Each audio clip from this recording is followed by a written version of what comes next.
ಕೊಲಂಬೋದಲ್ಲಿ ಭಾರತ ಮತ್ತು ಪಾಕಿಸ್ತಾನ ತಂಡಗಳ ನಡುವೆ ನಡೆದಂತಹ ಪಂದ್ಯದಲ್ಲಿ ಭಾರತ ಪಾಕಿಸ್ತಾನದ ಎದುರು ಒಂದು ಭರ್ಜರಿ ಗೆಲುವನ್ನ ಕಂಡಿದೆ.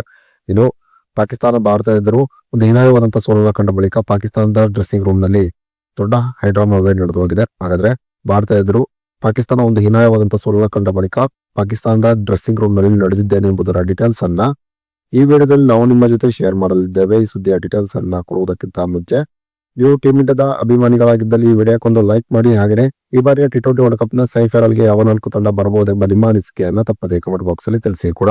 ಕೊಲಂಬೋದಲ್ಲಿ ಭಾರತ ಮತ್ತು ಪಾಕಿಸ್ತಾನ ತಂಡಗಳ ನಡುವಿನ ಪಂದ್ಯದಲ್ಲಿ ಭಾರತ ಟಾಸ್ ಸೋತು ಮೊದಲು ಬ್ಯಾಟಿಂಗ್ ಇಳಿದು ನಿಗದಿತ 20 ಓವರ್ಗಳಲ್ಲಿ 7 ವಿಕೆಟ್ ಅನ್ನು ಕಳೆದುಕೊಂಡು 175 ರನ್ಗಳನ್ನ ಹೊಡೆದಿತ್ತು.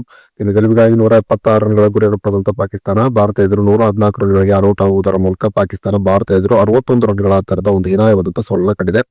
ಹೀಗೆ ಭಾರತ ಎದುರು ಪಾಕಿಸ್ತಾನ ಒಂದು ಹೀನಾಯವಾದಂತಹ ಸೋಲನ್ನ ಕಂಡ ಬಳಿಕ ಇದೀಗ ಪಾಕಿಸ್ತಾನದ ನೆಟ್ ರನ್ ರೇಟ್ ಪಾತಾಳಕ್ಕೆ ಕುಸಿದಿದೆ. ಒಂದು ವೇಳೆ ನಮಿಬಿಯಾದ ಎದುರು ನಡೆದಿರುವ ಪಂದ್ಯದಲ್ಲಿ ಪಾಕಿಸ್ತಾನ ಏನಾದರೂ ಸೋತು ಬಿಟ್ಟರೆ ಆಗ ಪಾಕಿಸ್ತಾನ ಟಿ20 ವರ್ಲ್ಡ್ ಕಪ್ ನಿಂದಲೇ ಹೊರಬೀಳಲಿದೆ.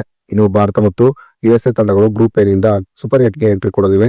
ಇನ್ನು ಭಾರತ ಎದುರು ನಡೆದಂತಹ ಪಂದ್ಯದಲ್ಲಿ ಪಾಕಿಸ್ತಾನ ಒಂದು ಹೀನಾಯವಾದಂತಹ ಸೋಲನ್ನು ಕಂಡ ಬಳಿಕ ಪಾಕಿಸ್ತಾನದ ಡ್ರೆಸ್ಸಿಂಗ್ ರೂಮ್ ನಲ್ಲಿ ದೊಡ್ಡ ಹೈಡ್ರಾಮಾವೇ ನಡೆದು ಹೋಗಿದೆ ಅಂತ ಹೇಳಲಾಗುತ್ತಿದೆ.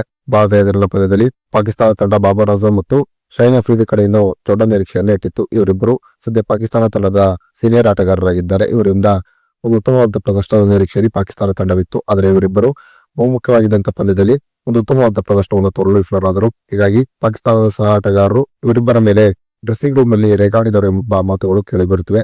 ಇಬ್ಬರು ಸೀನಿಯರ್ ಆಟಗಾರರಾಗಿರುವಂತೆ ನೀವು ನಾಯಕನಿಗೆ ಸರಿಯಾದ ಸಲಹೆ ಸೂಚನೆಗಳನ್ನ ಮುಖ್ಯವಾಗಿದ್ದಂತಹ ಪಂದ್ಯದಲ್ಲಿ ನೀಡಲಿಲ್ಲ. ಜೊತೆಗೆ ನೀವು ಒಂದು ಉತ್ತಮವಾದ ಪ್ರದರ್ಶನವನ್ನು ಕೂಡ ತೋರಲು ವಿಫಲರಾದರು ಎಂಬ ಮಾತುಗಳನ್ನ ಸಹ ಆಟಗಾರರು ಇವರಿಬ್ಬರ ಮೇಲೆ ಹೇಳಿದ್ದಾರೆ.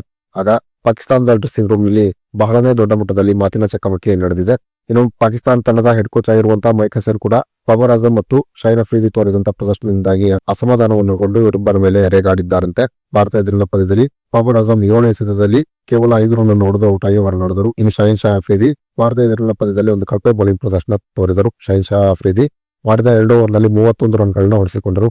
ಇನ್ನು ಕೇವಲ 1 ವಿಕೆಟ್ ಅನ್ನು ಮಾತ್ರ ಶೈನ್ ಶಾ ಅಫ್ರಿದಿ ಭಾರತ ಎದುರು ಪಡೆದುಕೊಂಡರು. ಹೀಗೆ ತಂಡದ ಸೀನಿಯರ್ ಆಟಗಾರರಾಗಿರುವಂತೆ ಇವರಿಬ್ಬರ ಕಳಪೆ ಪ್ರದರ್ಶನದಿಂದ ಬೇಸರಗೊಂಡಂತ ಸಹ ಆಟಗಾರರು ಇವರ ಮೇಲೆ ಡ್ರೆಸ್ಸಿಂಗ್ ರೂಮ್ ನಲ್ಲಿ ರೇಗಾಡಿದ್ದಾರೆ. ಹೀಗೆ ಭಾರತ ಎದುರಿನ ಪಂದ್ಯದಲ್ಲಿ ಪಾಕಿಸ್ತಾನ ಒಂದು ಹೀನಾಯವಾದಂತಹ ಸೋಲನ್ನ ಕಂಡ ಬಳಿಕ ಇದೀಗ ಪಾಕಿಸ್ತಾನ ತಂಡದಲ್ಲಿ ದೊಡ್ಡ ಭೂಕಂಪವೇ ಸೃಷ್ಟಿಯಾಗಿದೆ ಅಂತಾನೆ ಹೇಳಬಹುದಾಗಿದೆ.